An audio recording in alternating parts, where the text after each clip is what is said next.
Motivated na naman ngayon ang idol nyo mga par. Kasi meron na naman tayo ngayon nagtitiwala sa atin. Isa naman itong housekeeping. Alam nyo na yan mga par, pag pakindat-kindat na yung idol nyo, motivated yan.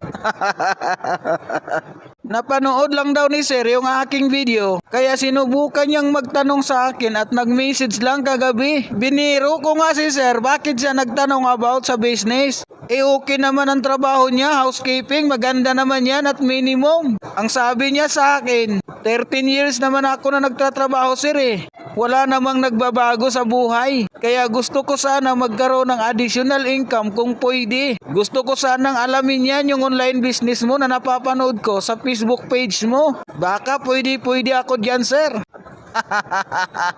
At siyempre yung idol nyo, ipinaliwanag kagad sa kanya kung paano siya magsimula at paano kikita. At nag-video call nga kami ni sir after 30 minutes. Tinanong ko siya kung meron ba siyang tanong. Ang sabi nga naman niya, naintindihan niya. Kaya sabi ko naman, kung naintindihan mo, pwede na tayong magsimula. So ito na nga mga par, ang pira ni sir. Kumbaga pinadala lang sa akin sa GCash ito, sininya lang. Kaya ngayon nandito tayo sa office para mag-process na ito. So si sir nga po pala, taga Pasig lang, sobrang lapit lang talaga. So ang problema, meron siyang duty hanggang 8 PM. Kaya hindi siya makapwede, kaya bukas na lang, mag-banding na lang kami sa circle.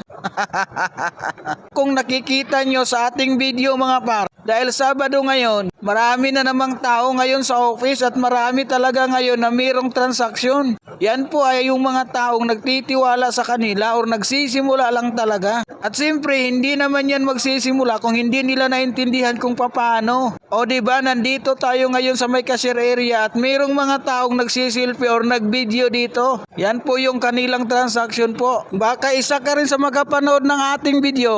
Kung gusto mo rin malaman, mag-message ka lang para mabigay ko sa iyo ang tamang information paano magsimula at paano kakikita. Imagine nyo ba mga par, alas 12 pa lang ng tanghali, ganito na kaagad dito sa office kapag Sabado. Kasi nga, mayroong Ono sales orientation ngayon. So, ang dami na nga pong nakaabang dito sa mga upuan. Ibig sabihin yan, ganito ka-trending ang online business na ito. Sobrang dami nga po talagang gumagawa dito. Ang iba naman nagpa-part-time. After work nila, dumadaan lang dito sa office para magagawa nila yung business na ito. So, ngayon, magdududa ka pa ba?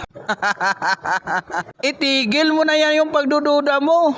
Palitan mo na yung positibo yung pag-iisip mo kasi pag lagi kang negative, wala tayong mapapala niyan. Wala kang maiisip na maganda niyan kung laging nakikita mo, lahat pangit para sa'yo. Kahit pa paano mga par, i-twist mo naman yung utak mo. Magiging positibo ka naman sa buhay mo. Yung nakikita mo pala yung malalaking frame, yun pala yung kumikita ng milyon every month. Sila po yung mga coaches natin diyan. At ang laki-laki nga po ng Ono sales orientation natin mga par.